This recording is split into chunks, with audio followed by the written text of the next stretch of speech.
Hey, Stacey Rasky here. I am excited for today's conversation because, in honor of World Suicide Prevention Day and National Suicide Prevention Month, this is a conversation that needs to be had, right? As somebody who has struggled with suicide and mental health issues, addiction, trauma recovery in the past, I share a lot of that story and that recovery journey in my book. But what I've noticed over the last decade that I've been an active entrepreneur is the challenge with mental health and entrepreneurs. And this being kind of this unspoken challenge because so many entrepreneurs are high performers or what look like high performers, and we see this a lot as well with celebrities and musicians and amazingly successful people on the outside then committing suicide or having intense challenges with mental health, and it just catches everybody out of left field. So I want to talk about some of those signs and symptoms, whether this is for you as the entrepreneur or for the people that are important to you to pay attention to these things around you, because that is the challenge. They're so good at hiding it. I think when I was going through this myself,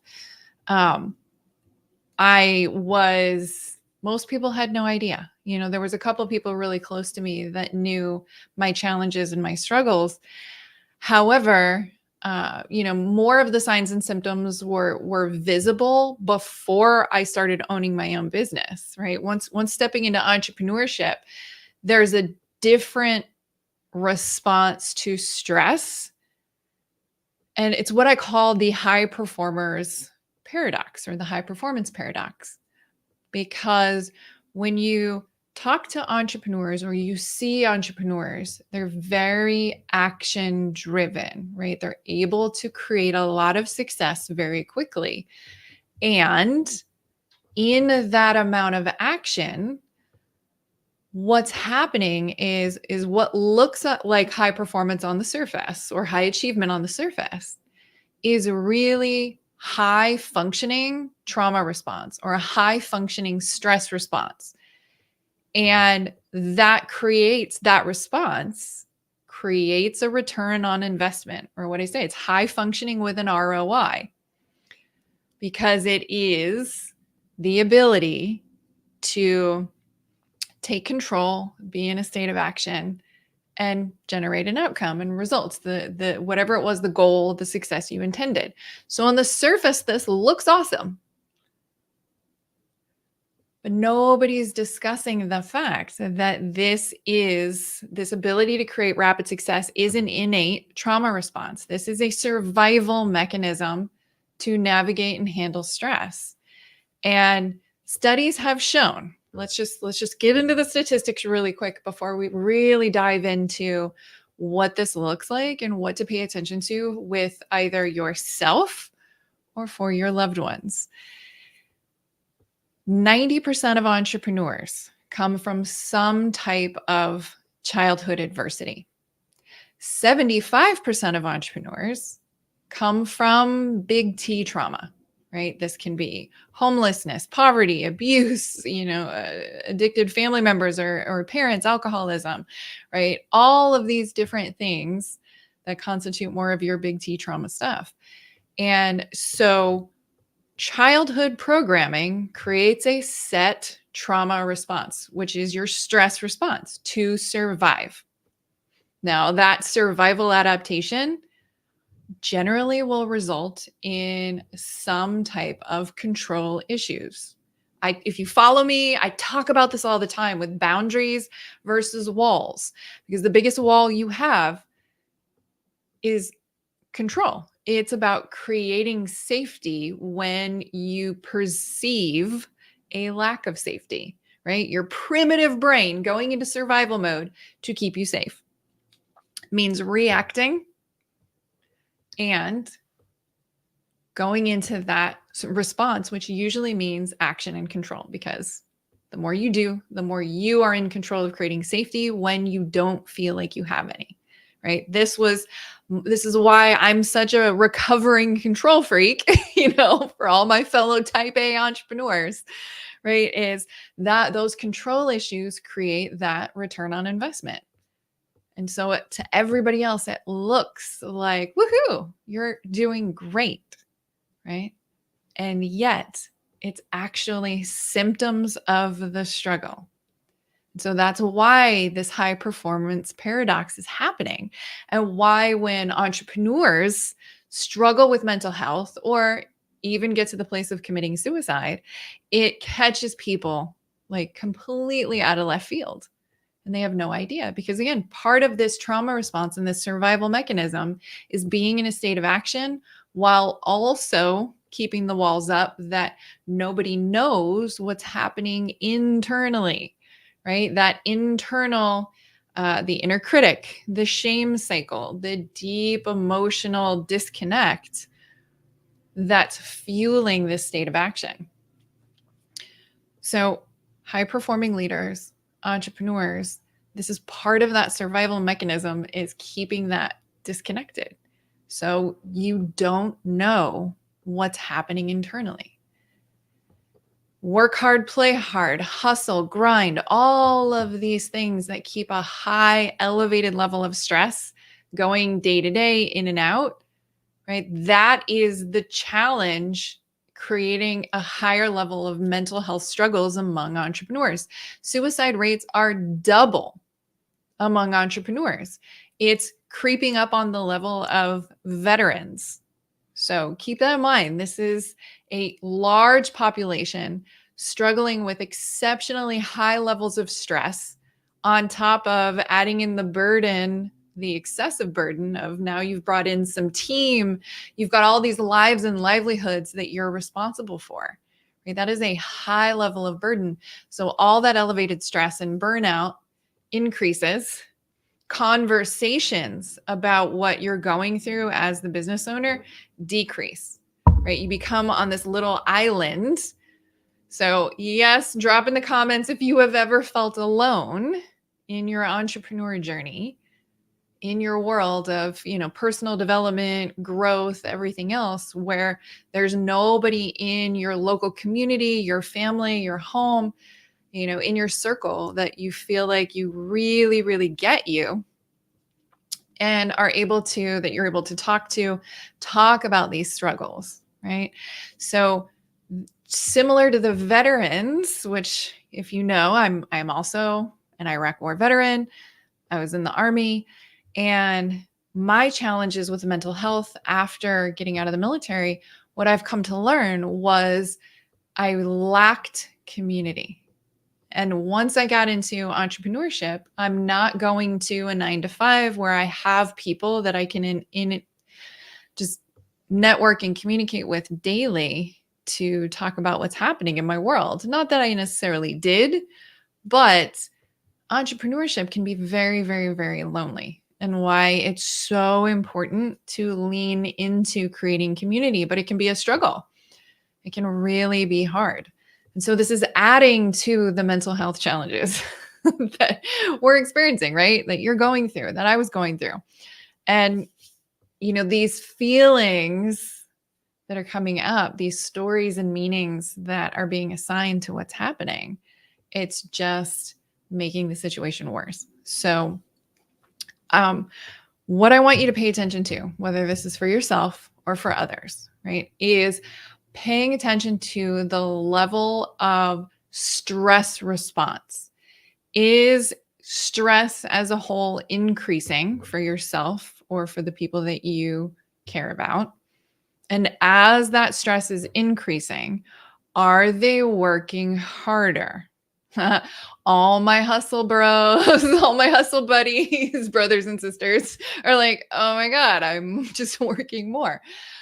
Well, that is the first layers to this process, right? Is now the response to the stress, the survival response or trauma response, sending you into higher and higher levels of just action, hustle, work harder to fix it, are creating more disconnect and avoidance from yourself and what you're actually feeling, what's happening internally, right? And so the more the control issues flare up, the more disconnected from yourself and your own well-being you're becoming, right? I mean, pop in the comments if you've ever worked really hard and forgotten, or the cost was your health. You forgot to eat, you're not resting, not sleeping, right? Or the cost are the people closest to you, the relationships. So it's either the relationship to yourself is being sacrificed or the relationship to others.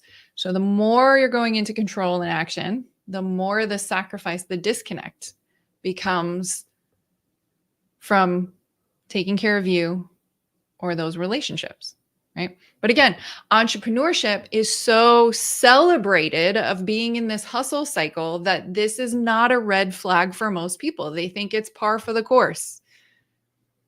It's just the early signs and steps. And so it's important to notice though that cycle starting there, because if that starts to persist, now it's an extended period of time of being deeply disconnected from self. And then all the success that's happening, it doesn't matter. There's no internal celebration. And that might be another red flag, even to pay attention to yourself. If you're like, well, I never celebrate the successes, or I can't. You're only seeing what's wrong all the time, right? Again, this is some of that pre-frame of that trauma response. Survival is always looking for what's wrong, right? It's a biological state. So it's not just programming in the sense of childhood trauma and experiences. So it's that stress response. It's keeping you in survival. So it's hard to celebrate or see the good things, right? And so over time, the emotional spectrum begins to decrease. The joy and the fun is not being had. The ability to be present and be fulfilled and celebrate the good things becomes harder and harder and harder, because as this disconnect between what's happening externally and what's happening internally increases, right? You're noticing the signs and symptoms. But high performers, such as myself, we're so good at lying to ourselves and everybody else about what's happening internally for survival, for the responsibility that we have as leaders. We're so good at lying that even if we're subtly not engaging or being ourselves, right? Again, you can say, well, it's just stress, it's business, things are hard, whatever's happening, there are justifiable excuses. There's always a reason, right? And that is not the standard or the norm of being an entrepreneur. Just because we've accepted that doesn't mean that it's right or healthy for any of our well-being or mental health or the success of our businesses or our teams. So notice that sort of emotional and cognitive disconnect, this consistent ability or challenge with being present. These are all some of these early signs to pay attention to. And they seem subtle. They seem very normal for high performance. But when it's persisting for an extended period of time, this is when it becomes a challenge, where eventually, and this is where we can have kind of the quote unquote business suicide, where it's a complete and utter sabotage and burn it all to the ground. That is an external sign of being in this kind of suicidal state. You're creating business suicide. And all of these things are kind of leading up to that pathway to serious mental health struggles. So, today is just really all about opening the conversation that, if you're feeling any of these things that we talked about today, that this is not a price that you're paying for being a business owner, right? This is not you're paying your dues. Those are all lies that we've been told, right? This is simply about mental health and learning new ways to cope with yourself, stress, emotions. And there are little tiny shifts that you can make to create a massive impact in how you're managing yourself and your mental health. And most importantly, reaching out and finding and creating community and conversation with people who understand what you're going through because they're living a similar pathway. Every one of my clients were addressing these mental health components with creating boundaries, with creating routines for building the skills of self mastery. It's huge. So, whether you're following the books that help you create self mastery, you're reaching out to your own community, if you have those guides and mentors, if you just need anybody to talk to, I am absolutely here. And you can shoot me a DM or a message, a comment. I am absolutely happy to talk to you and help point you in the right direction. If you are in crisis and you need a lifeline, reach out to 988. You can call or text them. They are the suicide crisis helpline. They're that lifeline to help you right now. And don't wait until it's an absolute crisis. Some, including myself, have gotten to that place where it's a little too late. And that's not a good place to be. It's never too soon to reach out for help.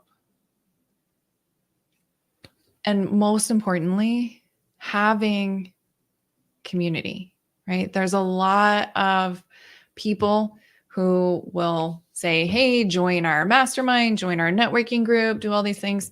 That's great, but not all communities are what you need. Be very discerning, right? When you're in this need for deep connection and understanding, be very thoughtful about where you engage and where you interact.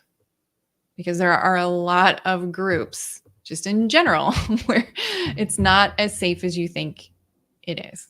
And so I think that leads to a lot of we just don't do it at all. We don't find community. We don't find help, right? And so there are key things to look for. And I can absolutely make recommendations on good, healthy, supportive groups and communities to be in. So let me know if that's something that you would like. I'm happy to share some of those. Some are women's only, some are men's only, some are mixed, some are entrepreneur only, some are not. I have access to a broad spectrum of high quality practitioners, communities, therapists, all of the above. So if any of the stuff that I talked about today are any of the challenges or the struggles that you're going through, it's okay to ask for help. There is nothing wrong with you at all. And in fact, that true courage and strength comes from being willing to be in a state of radical honesty, ownership, unapologetically being you, and being willing to open up and ask for help, because none of this is about going it alone, because success is not a solo sport. It requires the help of others. So I hope this has been helpful for you in learning a greater perspective about who you are, how you're showing up in the world, and what you may be needing in order to truly be successful moving forward. And that might be community, guidance, support. So I am one who invests in myself. I always have community now. I always have mentors and guides and a support system, and have had to learn to lean into the tough conversations, right? Because it's easy to just avoid it and just lean in and work and hustle and do. But at the end of the day, the highest price that gets paid is with us. And if you're called to make a big if you've got a big purpose and calling to make an amazing impact in the world, right? That impact, that purpose, that message, that mission needs you, and it needs you to be at your best, doing 100% and following through. And to do that, it is absolutely not alone. So be willing to ask for help. The other key thing is making the promise to live. So I'm on the board for this amazing nonprofit. It is a suicide prevention and education, promisetolive.org. I highly recommend, if you're feeling inspired, go head over there right now and make the promise to live. You will get the certificate and everything. That is just making the promise. That's not just, but making the promise that if you're feeling challenged, hopeless, sad, depressed, anxious, don't know what to do to move forward, that you will reach out for help in whatever form that is. You will ask somebody you trusted for help, reach out to 988, whatever that is, that you will do that. Make the promise. And on top of it, they have their annual global live stream event happening today, and you can still register. If you're in the Los Angeles area, you can get free tickets to attend this amazing red carpet experience with all the cool, fun celebrities, stories of hope and celebration. And you can watch the live stream anywhere for free. So I highly recommend you hop over there and check things out. All right. If anything that I shared today deeply resonated with you, I would love for you to share in the comments what that was. If this is any of the challenges you've been experiencing or anybody you know, or all of a sudden you're like, wow, I now have some insights I wasn't really paying attention to. So, all right. All the best to you. And remember, you are enough.